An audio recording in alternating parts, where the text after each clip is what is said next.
యేసు క్రీస్తు నామములో దేవుని బిడ్డలు మీ అందరికీ ప్రేమపూర్వకమైన వందనములు. పరిశుద్ధ గ్రంథంలో ఒక మాట తెలియపరుస్తాను. ఆదికాండము 12వ అధ్యాయము 1-2 వచనాల్లో ఉంటుంది.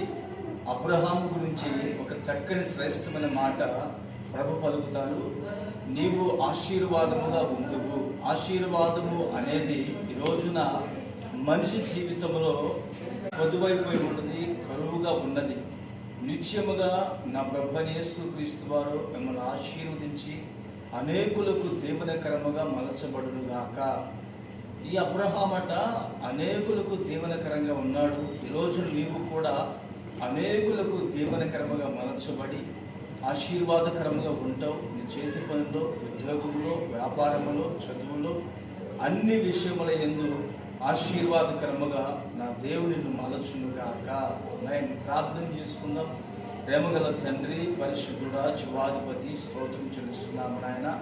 తండ్రి, అబ్రహాము అన్ని విషయముల యందు ఆశీర్వదింపబడి అనేకులకు ఆశీర్వాదకరముగా నిలిచి ఉండగా ఈరోజు నీ బిడ్డలో కూడా ఆశీర్వాదకరముగా నిలిచి ఉందురుగాక. సమస్త విషయములలో వారు దీవించబడుతురుగాక. వారికి పొద్దుగా ఉన్నది సమస్తము మీ నామ మహిమార్థం నిమిత్తమై కార్యములు జరిగించి మహిమ పొందుకోమని యేసు నామమున ప్రార్థిస్తున్నాను తండ్రి, ఆమేన్.